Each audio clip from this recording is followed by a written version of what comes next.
Hi, my name is Maria Francisco, and I'll be talking about the social world of the New and Old Testament. There are two social worlds in the Old Testament: the network of relationships depicted in the text, and a social world which produced the Old Testament, the real world of ancient Israel. So within the Bible, they produce different relationships, and that society was different, or similar. There are similarities between that society and the society that actually created the Bible. They focus on world of genders, which is differences between behavior of men and women, extended family, local community, state, and all these topics vary throughout time and region. The household within the Old Testament usually held about 5 to 7 members, but they created various houses within a compound, 2 to 3, with 20 to 30 people. Houses are usually 2 floors containing 4 rooms on the first floor, while a second floor varied by family. What they used with these 4 houses usually depended on the family. It could be a kitchen, a living room, or it could be for animals, as you can see, and or anything else. Families in that time were called nuclear families, and a nuclear family is one married couple, children, and a rare grandparent. Land and housing is usually inherited by the husband and then passed down to the son, and is not always the firstborn son. Israelites, usually men, obviously, were only allowed to marry certain females, and if they married outside of this lineage, they were ineligible to inherit a house or land.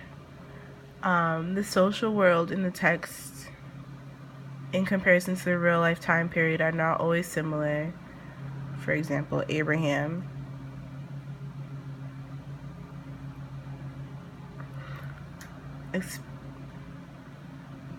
In the towns and cities, whole towns could associate with one lineage. So a group of houses can all be from one family. Villages don't always turn into cities. Cities provided security and market, while villages provided food for the city. Minimal evidence of isolated homes. There are around 20 homes which house about 200 people within the village. This is the usual setting for Israelites in the pre-monarchic period. Cities have existed way before Israelites came about, starting around 7000 BCE. Urbanization and all that it includes, which includes trade, social stratification, etc., came with the political change from a loose assortment of families into a state. Cities continued. Social structure of cities included the top 10%, which is the ruling or the elite class. This consisted of merchants, military leaders, priests, political leaders, royalty, and administrators. Other inhabitants were compared to the peasants in villages, but were more likely to suffer economically as they had less resources. They weren't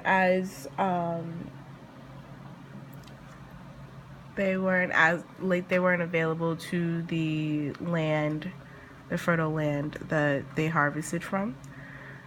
Cities in Israel followed a consistent floor plan. Cities were bordered by a circular wall, and houses were built along it. There was large buildings for royalty, along with temples, etc. And directly in front of the entrance was a large space like a town square. The change of the social world. Demise of the Judite nation-state in 587 BCE. The spread of communities who worshiped the same God, some exiled into these separate communities. Those in Mesopotamia sought guidance within themselves, while other cities looked for religious advice in Jerusalem. The social world of those in Judea after 520 BCE saw the formal construction of the Bible. So those that lived around in that city saw people create the Bible, the printing of the papers, or the rewritings of it, and the editing of it. Competitions for land between those who returned and those who never were exiled. So those who came back would try to fight to come, like, get their houses back for those who are never exiled, and there was a lot of fights around that period. The New Testament. It's difficult to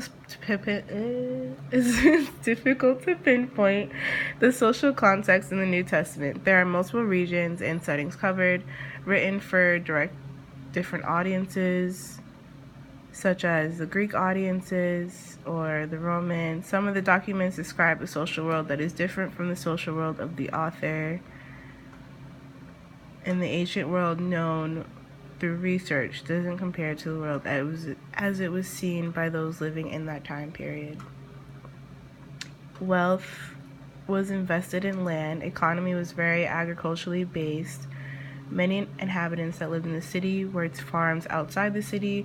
There is no separation of urban consumer and rural producer with the use of markets, but there was emotional distance between villagers and city folk due to many differences such as wealth, status, language, and style. So there were two classes in the Roman society: those who had wealth, education, and power, and those that don't. Classes were separated by the more honorable, which would be the rich, and the more humble, which would be the poor. Classes determine punishment for crime. The humble can be crucified for the same crime the honorable would be exiled for. While the upper class was divided by those in the government and the emperor of lower class, the lower class was defined by slave or free. So free worker, slave, and then the rich. As society became more modernized and practical with use of roads, sea routes, the rich got richer and the poor became more dependent. During trade, elites would usually hire their slaves to trade with the poor. So they would trade at arm's length. Distance grew between the rich and poor, both economically and socially, around the time of Christianity. The rich would gift their native cities, but not enough to aid. Urban slaves could be freed by age 30, but both them and their children would carry social stigma, and the importance of this varied. Thus many leading citizens, like the colony of Corinth, were freed slaves or descendants of slaves.